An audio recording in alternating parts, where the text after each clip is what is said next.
The scent of my mother's lavender once meant home. Now it's a bitter reminder of the night my sister stole everything and shattered our family's deepest secrets. The scent of my mother's lavender furniture polish is the ghost that haunts me most. It lingers in the threads of the old sweater I managed to grab before I left, a phantom limb of a life that was amputated from me overnight. For 28 years, that scent meant home. It was the smell of Saturday mornings, of sunlight slanting through the big bay window in the living room, of my dad's off-key, humming as he read the paper. Now it's just the smell of betrayal. My sister Amelia was always the whirlwind. While I was the quiet one who stayed in our hometown, got a sensible job as a librarian, and came over for dinner every Sunday, Amelia was a flash of color on a staticky TV screen. She was trekking in Nepal, then bartending in Barcelona, then learning to surf in Bali. Her life was a collection of postcards sent with breezy, impersonal messages. We loved her, of course. My parents, especially, were mesmerized by her adventures, living vicariously through her exploits. They were so proud.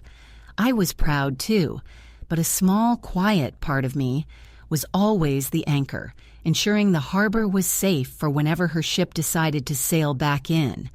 And sail back in, she did, just 6 months ago. She claimed she was tired of running, that she wanted to reconnect with her roots. It all sounded so perfect, so scripted. My parents were over the moon. They fussed over her, cooked her favorite meals, and listened, rapt as she told stories that shimmered with excitement and possibility. I was just happy to have my sister back, the 4 of us under one roof again just for a little while. It felt like a gift. Then came the accident, a patch of black ice on a winding country road. It was instantaneous, the police said. No suffering. A cold, clinical comfort that did nothing to warm the cavernous hole they left behind. In the blur of grief that followed, Amelia took charge. I was a wreck, barely able to function, and she was a pillar of efficiency. She handled the funeral arrangements, dealt with the endless paperwork, and held me when I sobbed. "I've got this, Clara," she'd murmur, stroking my hair. "I'll take care of everything. You just focus on healing." And like a fool, I let her. I was so grateful, so broken, that I never once questioned it. The first crack in that carefully constructed facade appeared 2 weeks later, in the sterile, wood-paneled office of our family's lawyer, Mr. Harrison. He was a kind old man who used to give me lemon drops when I was a kid. But that day, his face was a mask of professional discomfort. He cleared his throat, adjusted his glasses, and slid a document across the polished mahogany table. The last will and testament of our parents, updated just 2 months prior, 2 months, right after Amelia had come home. I remember my vision tunneling as he read the words. "To my beloved daughter Amelia, I bequeath my entire estate, including the family home located at 124 Willow Creek Lane and all its contents." He kept reading, a droning list of assets and accounts, but the words had turned to wasps, buzzing and stinging in my ears. The family home, all its contents, my entire childhood, my memories, the place I thought I would one day raise my own children, gone.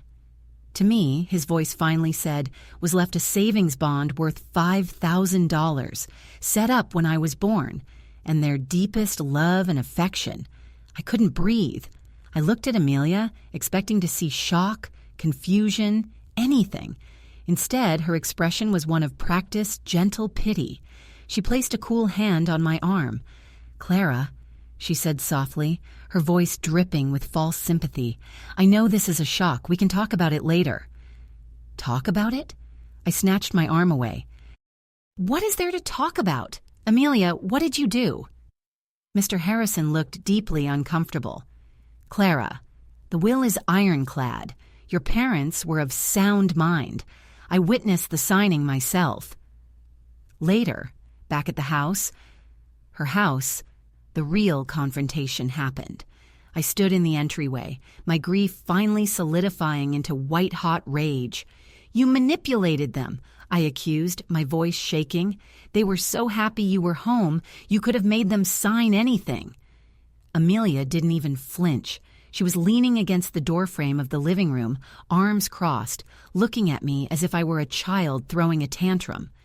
They wanted to make sure I was taken care of, she said, her voice chillingly calm. I don't have a steady career like you. I don't have a safety net. They were worried about me. This was their choice. Their choice? To leave me with nothing? The sweater on my back and $5,000? I gestured wildly around us. This was our home, Amelia, mine as much as yours. It's not about the money, Clara, she said, and that's when a different kind of cold settled in my bones. It's about security. You've always had it. Now I do, too. The conversation was over. She had an answer for everything. She made me feel small, greedy, as if I were the one in the wrong for questioning our parents' final wishes. I spent the next 2 days in a daze, packing a few boxes from my old bedroom, every object a painful reminder. Amelia was strangely absent during this time. I'd hear her moving around at night, not unpacking or settling in, but opening and closing drawers, tapping on walls, the floorboards in the attic creaking under her weight. It was odd. It felt less like she was moving in and more like she was searching for something. On my last night there, I was sitting on the floor of my closet, going through a box of old keepsakes my mom had packed away for me. My hands were numbly sorting through report cards and dried corsages when they brushed against a small velvet pouch I didn't recognize. I pulled it open. Inside was a small, ornate brass key. It was old, the kind you'd see on a vintage writing desk. Tucked alongside it was a folded piece of paper in my father's familiar, spidery handwriting. My heart hammered against my ribs as I unfolded it. There were only a few words, a message from beyond the grave. For Clara. If you ever need to know the truth about the garden wall. The garden wall? It was a beautiful old stone wall at the back of our property, covered in ivy. We used to have tea parties by it as kids. What truth could it possibly hold? Confused, I tucked the key and the note into my pocket. As I stood up, I glanced out my bedroom window, which overlooked the backyard. It was past midnight, the moon casting long, eerie shadows across the lawn. And that's when I saw her. It was Amelia. She was standing by the old stone wall, a flashlight in one hand and a heavy-looking spade in the other. And what I saw her do next made the blood in my veins turn to ice. She wasn't admiring the ivy. She was prying at the stones, frantically digging at the earth, right at its base, as if she were trying to unearth a long-buried secret. I stayed frozen by the window, my body rigid, my breath caught in my throat. My mind struggled to process what I was seeing, the spade hitting the dark earth, the desperate scraping sound that I could almost hear through the thick glass, the frantic beam of her flashlight darting over the ancient stones. This wasn't a search, it was an excavation.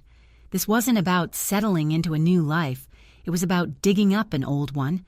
The fatherly note in my pocket felt like a burning coal. The truth about the garden wall. He knew. He knew she would come for something here. For what felt like an hour, I watched her.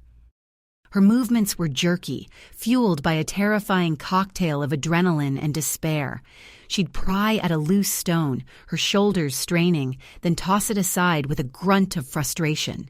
She'd dig a few feet, then move on, her flashlight beam cutting a frantic path through the darkness.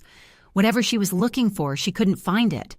Finally, with a strangled cry of rage that was barely audible, she threw the spade to the ground. It landed with a dull thud. She stood there for a long moment, her shoulders slumped in defeat, before picking up her tools and disappearing back into the house through the kitchen door. I didn't sleep. I sat in the dark of my room, the little brass key clutched in my hand, my mind racing. Greed I could understand, in a twisted, ugly way. But this was something else entirely. This was desperation. This was fear. The next morning, I woke to an empty house. A note was taped to the fridge in Amelia's perfect loopy script. "Gone to the city for a few things. Back late. Don't wait up." The casualness of it was jarring. It was a lie. A flimsy piece of stage dressing to make her absence seem normal. This was my chance. With my heart pounding a frantic rhythm against my ribs, I walked out into the crisp morning air. The backyard was serene, the dew sparkling on the grass, a picture of domestic peace that felt like a cruel joke. The area around the garden wall was a mess. Discarded stones lay on the grass, and the earth was freshly disturbed in half a dozen places. I knelt down, running my hands over the cold, moss-covered stones where she had been digging. There was no secret compartment, no loose brick that looked like it could be removed. It was just a wall. I pulled out my father's note. "If you ever need to know the truth about the garden wall." Not in it, about it. My father was a man of precision, a librarian's husband. He chose his words carefully. The key in my other hand felt heavy, significant. What did it open? My gaze drifted from the wall to the house, to the window of my father's study. He spent hours in there. He was an amateur botanist and a meticulous historian of our little town. He kept records of everything. And his pride and joy besides his garden was the antique roll-top desk that dominated the room. The study was just as he'd left it, smelling of old paper and pipe tobacco. Amelia clearly hadn't touched anything in here. It was a room full of books and files, things of no monetary value to her. The massive oak desk sat against the far wall, a silent monument to my father. It was covered in small drawers and hidden compartments, a puzzle box he'd delighted in showing me as a child. I pulled out the brass key. My hand was shaking as I began trying it on the tiny ornate locks. The first was for his stamp collection. It didn't fit. The second was where he kept old coins. Not that one either. I felt a surge of panic. What if I was wrong? Then I saw it. Tucked away under the main writing surface, almost completely hidden by shadow, was a small, flush-set drawer I hadn't noticed before. It had a tiny, tarnished keyhole.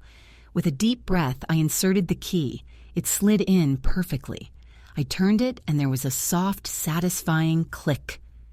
The drawer sprang open a fraction of an inch. I pulled it out. It wasn't filled with cash or old stock certificates. It held only one thing, a worn, leather-bound journal. My father's handwriting was on the first page, Garden and Home Notes, Volume 4. My heart sank a little. Maybe it was just about planting schedules. I started flipping through the pages. For the most part, it was exactly that. Notes on soil acidity, sketches of rose bushes, complaints about aphids. But then, about halfway through, the tone shifted. The entries were shorter, the handwriting more frantic.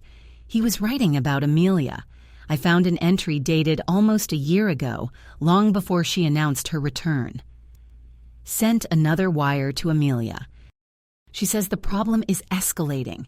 She needs more to keep him quiet. 5,000 this time. Your mother and we are bleeding ourselves dry for her mistake. How long can this go on? How long until he realizes we have nothing left to give? My blood ran cold. Mistake? Keep him quiet? I flipped forward, my fingers trembling. A few pages later, another entry, this one even more disturbing. He found her, the man from Barcelona. She called last night, sobbing, incoherent. Said he followed her to Lisbon. He wants 100,000. Says it's the price for his silence, for his injury. $100,000. We could sell the house, I suppose. It's the only way. We told her that. We told her if she needed that kind of money, the house was the only answer. God forgive me. I think we may have planted a terrible seed in her mind. My breath hitched. I could barely see the page through the sudden blur of tears. It wasn't about being the favorite daughter. It wasn't about security. It was blackmail. My parents hadn't disowned me. They had been trying to save Amelia from a monster of her own making, and they'd sacrificed my future to do it. The house wasn't her inheritance. It was her ransom. I read the last line on the page, a scrawled, desperate prayer from my father. I pray she doesn't do something desperate to get her hands on it sooner. Suddenly, the silence of the house was shattered by the sound of the front door swinging open and slamming shut. "Clara!" Amelia's voice echoed up the stairs, sharp and laced with suspicion. "You still here? I saw your car. What are you doing in Dad's study?" I slammed the journal shut, my heart hammering against my chest like a trapped bird. The truth was in my hands, a truth far darker than I could have ever imagined. My sister wasn't just a thief, she was being hunted, and she had just walked right into the room. My first instinct was to hide the journal, to shove it back in the drawer and pretend I'd been innocently reminiscing. But as Amelia's footsteps grew louder on the stairs, a different feeling took hold, a cold, hard anger that pushed the fear aside. She'd let me believe our parents had cast me aside. She'd watched me grieve not just their deaths, but the perceived betrayal of their love. I wasn't going to hide, not anymore. I clutched the journal tightly in my lap, my knuckles white and weighted. She appeared in the doorway of the study, her face a thundercloud of suspicion. She took in the scene me sitting in our father's chair, the open drawer, the journal in my hands. The practiced mask of gentle pity she'd worn so well at the lawyer's office was gone. In its place was a raw, primal panic. Her eyes, wide and darting, looked like those of a cornered animal. "What do you think you're doing?" she hissed, her voice low and dangerous. She took a step into the room, closing the door softly behind her. The click of the latch echoed in the sudden, tense silence. "I could ask you the same thing," I said, my own voice surprisingly steady. I held up the journal. "I was just doing a little light reading. Dad was a much more interesting man than I ever knew. Weren't you looking for this last night? Out by the garden wall?" The color drained from her face. She looked genuinely terrified. "You don't understand, Clara. Put that down. That's private." "Private? It seems pretty relevant to my current situation, wouldn't you say? $100,000, Amelia? For an injury? What did you do?" I stood up, placing the journal deliberately on the desk behind me. We were on opposite sides of the massive piece of furniture now, a fortress of my father's making between us. She ran a shaky hand through her hair. "He was a bad man, a criminal. He got what he deserved. It was self-defense." Her words were a jumble, tumbling out in a frantic rush. "He had a business in Barcelona, a club. I was working there. He got aggressive. I fought back. He fell. It was an accident. But he has powerful friends, and he twisted the story. He said I pushed him, that I crippled him. He's been bleeding me dry ever since." The story was plausible enough, but it was riddled with holes. "And you didn't think to tell Mom and Dad the truth? Or go to the police?" A bitter, humorless laugh escaped her lips. "The police? In his city? They're on his payroll. And tell Mom and Dad? Clara, you have no idea what it's like to be their perfect, adventurous daughter and then have to crawl back and tell them you've made a catastrophic, life-ruining mistake. I couldn't. I couldn't." Her voice broke on the last word, and for a second I almost felt a flicker of sympathy. She looked so small, so scared. "So you let them think you were just a free spirit who needed help." I pressed on, my anger rekindling. "You let them drain their life savings. You let them change their will, leaving me with nothing because you were too proud to admit you were in trouble." "It wasn't like that," she insisted, her voice rising. "They offered. When I told them how much he wanted, Dad said the house was the only way. He said it was worth it to keep me safe." "To keep you safe or to buy his silence?" I shot back. "There's a difference. And now they're gone. And you think you can just sell their memory to pay off your monster? What happens when he comes back for more? Because he will, Amelia. Men like that always do." Her carefully constructed composure finally shattered. She collapsed into the visitor's chair in front of the desk, burying her face in her hands. Her shoulders shook with ragged, desperate sobs. "I don't know," she whispered, her voice muffled. I thought if I had the house, I could sell it, give him the money, and he would finally leave me alone. He's why I came home. He found out where my parents lived. He threatened them, Clara. He sent them pictures of the house. That's why they changed the will so quickly. They were terrified he'd come after them. The room felt suddenly colder. This wasn't just about Amelia anymore. This man hadn't just been threatening my sister. He had been threatening my parents. The black ice on the country road suddenly seemed less like a random act of nature and more like a horrible cosmic cruelty. He found me again a few days ago, she continued, her voice trembling. He knows they're gone. He knows I have the house now. He called me yesterday. He upped the price. How much? I whispered, dreading the answer. She looked up, her eyes red-rimmed and hollow. Everything. He wants everything. The house, the contents, whatever's in their accounts. He says he's coming to collect. He says he's tired of waiting. A wave of nausea washed over me. This man wasn't just a blackmailer. He was a predator circling what he believed was an easy kill. And my sister, in her desperation, had painted a target on our family's back. The digging in the yard suddenly made a horrible kind of sense. "What were you looking for by the wall?" I asked, the question feeling strangely detached, clinical. She hesitated, chewing on her lower lip. "Dad, he mentioned once, a long time ago, that our great-grandfather had buried some gold coins there during the war. An old family story. I don't know if it's true. I was just desperate. I thought if I could find something, anything, I could give it to him, buy myself more time." Of course. She wasn't looking for a secret my father had hidden.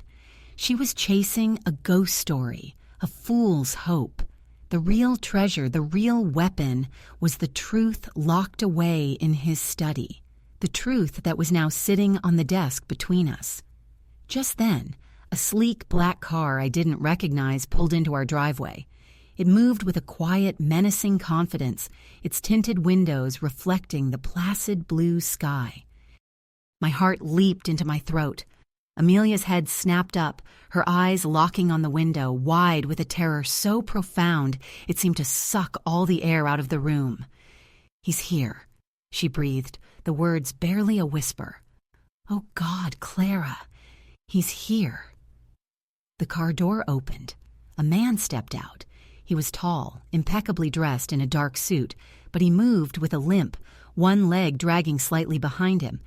He looked up at the house, a slow, predatory smile spreading across his face as his gaze swept over the windows. He couldn't see us, but I felt pinned by his stare, like an insect under glass. He started walking towards the front door. Amelia scrambled back from the window, pressing herself against the bookshelf as if she could melt into it. "Lock the doors," she stammered, her voice shaking uncontrollably. "Clara, go, call the police." But I couldn't move. My eyes were fixed on the man, and as he got closer, as the morning sun hit his face just right, I saw it. It was a detail I'd seen 1,000 times in old photographs on my mother's mantelpiece, a feature I saw in the mirror every single day, a small, distinctively shaped mole just below his left eye. It was our family's mark. This man, this monster from Barcelona who had tormented my sister and terrorized my parents, was our uncle, my mother's estranged brother, who had vanished 20 years ago after a bitter family fallout, and he was walking up to our front door. My mind reeled, trying to connect two completely separate, jagged pieces of my family's history. Uncle Ben, the black sheep, the man my mother only spoke of in hushed, pained tones. He'd had a fight with my grandfather, something about money, about the family business he felt he was cheated out of. He'd left for Europe with a string of threats and bitter promises, and we never heard from him again. Until now. He hadn't just stumbled upon Amelia in a bar in Barcelona. He had hunted her down. This wasn't a random act of predatory crime. This was revenge, decades in the making. The doorbell chimed, a cheerful melodic sound that was grotesquely out of place. It was followed by a sharp, impatient rap of knuckles on the solid oak door. Amelia let out a small, strangled whimper, shrinking further into the shadows of the study. Her terror was suffocating, a physical presence in the room. But seeing his face, our face, had ignited something in me. The fear was still there, a cold knot in my stomach, but it was now overlaid with a towering, protective rage. He had not only destroyed my sister's life and stolen my parents' peace, but he had done it under the guise of a stranger, twisting the knife of family betrayal. "He doesn't know you're here," I said, my voice a low, urgent whisper. "He thinks it's just you." I pointed at Amelia. "Stay here, don't make a sound." "What are you doing?" she gasped, her eyes wide with disbelief. "Clara, no, you can't. He's dangerous." "He's family," I shot back, the word tasting like poison. "And this is my house, too. He's not getting it." Before she could argue, I turned and walked out of the study, leaving her trembling among our father's books. I didn't run. I walked down the stairs with a deliberate calm I didn't feel, my hand gripping the heavy brass key in my pocket. My mind was a chaotic storm, but one clear thought cut through it. My father's journal.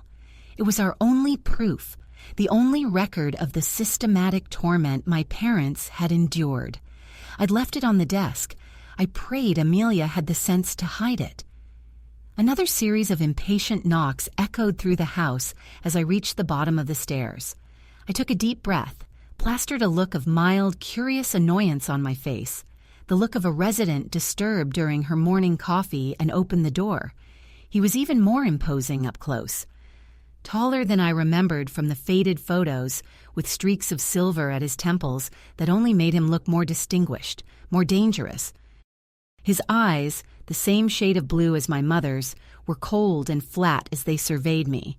The smile he wore was all charm on the surface, but it didn't reach his eyes. It was the smile of a wolf in a well-tailored suit. "Good morning," he said, his voice a smooth, cultured baritone with a faint, unplaceable European accent. "I'm sorry to bother you. I believe I have an appointment with Amelia. Is she in?" He leaned slightly on a handsome, silver-headed cane, a subtle emphasis on his supposed injury. "I'm afraid you have the wrong house," I said, keeping my voice level and polite. "My sister isn't here." I made a point of looking him up and down, a flicker of feigned recognition in my eyes. "You look familiar, though. Have we met?" His charming smile tightened at the edges. He wasn't expecting me. A complication. "I don't believe so. I'm a business associate of Amelia's. From Spain. My name is Ben." He offered the name as if it meant nothing. A casual lie. "Ben," I repeated, letting the name hang in the air between us. "Well, Ben, as I said, Amelia's not here. She had to leave town for a few days. Family emergency." His eyes narrowed. The charm was evaporating, replaced by a chilling intensity. "Is that so? That's very inconvenient. She and I had a rather significant transaction to complete today. It involves this house." He gestured around with a proprietary air that made my blood boil. "Perhaps you could let me in. We could wait for her together." "I don't think so," I said, my hand tightening on the doorknob. "I don't let strangers into my home." "This isn't your home," he snarled, the mask slipping completely. "It's hers, and soon it will be mine. Now be a good little girl and step aside." He took a step forward, his bulk filling the doorway, his presence an immediate physical threat. "Get off my property," I said, my voice dropping. "Uncle Ben." The shock on his face was instantaneous and profound. It was like I'd slapped him. He staggered back a step, his mouth falling open slightly. The cane slipped in his grasp. He had built his entire scheme on the foundation of anonymity, on the belief that his own family wouldn't recognize him. I had just demolished that foundation with 2 words. "What did you call me?" he stammered, his composure shattered. "I know who you are," I continued, pressing my advantage. "I know what you've done, what you did to Amelia, what you did to my parents, the blackmail, the threats. It's over." For a moment, he looked genuinely lost. Then a dark, ugly transformation occurred. The shock morphed into pure, unadulterated fury. His face contorted, the charming facade melting away to reveal the monster beneath. "You foolish girl," he hissed, his voice thick with venom. "You think you know anything. Your parents owed me. They stood by and watched my father cheat me, disown me. They did nothing. This house, their money, it was my birthright. I was just collecting a debt." "You were terrorizing them," I spat back. "You bled them dry, and you know it." "They were weak," he sneered, "just like your mother always was. And Amelia, she was even easier. So desperate for adventure, so easy to trap. All it took was a little charm and a staged accident."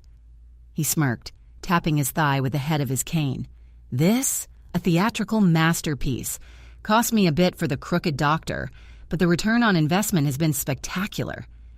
The casual cruelty of his confession stole my breath. It was all a lie, a calculated, monstrous performance. He was never hurt. He was never a victim. He was a predator, pure and simple. "You're not getting a single cent," I said, my resolve hardening into steel. "I'm calling the police. I have proof of everything." He laughed, a harsh, grating sound. "Proof? A scared little girl's word against mine? Who do you think they'll believe?" He took another step forward, his eyes glinting. "Now, for the last time, let me in. We need to have a little family reunion." Suddenly, the front door was yanked open from behind me. It was Amelia. She stood there, trembling, but her eyes were filled with a desperate fire I'd never seen before. In her hands, she held our father's old, heavy-duty gardening shears, gripping them like a weapon. "Leave her alone!" Amelia cried out, her voice shaky but defiant. Ben's eyes widened, first in surprise, then in amusement. "Well, well, the prodigal sister returns, and she's brought gardening tools. How quaint!" He lunged forward, not at Amelia, but at me. He was faster than I expected. He shoved me aside, sending me stumbling back into the foyer. He grabbed Amelia by the arm, twisting it viciously. She cried out in pain, the shears clattering to the hardwood floor. "You two really should have stayed out of this," he snarled, dragging a struggling Amelia into the house and kicking the door shut behind him. He had her pinned against the wall, one hand clamped over her mouth. His cold eyes found mine. "Now," he said, his voice dropping to a deadly calm, "you mentioned proof. I suggest you show it to me immediately." My heart hammered against my ribs, a frantic drumbeat in the sudden terrifying silence of the foyer. Ben, my uncle, was a venomous creature brought into our home, his hand silencing my sister's panicked breaths, his eyes burning into me with a chilling demand. The power dynamic had shifted in a terrifying instant. He was no longer on the doorstep. He was inside the castle, holding a hostage. "The proof," he repeated, his voice a low growl. "Where is it?" He gave Amelia a slight shake, and a whimper escaped from behind his hand. My mind raced. The journal was still upstairs in the study, a damning piece of evidence he would surely destroy. I couldn't lead him to it. I needed to buy time, to think. My eyes darted around the foyer and landed on the gardening shears on the floor. Too far. Then my gaze fell on the small antique table by the door, the one where my mother always kept a bowl of potpourri and the day's mail.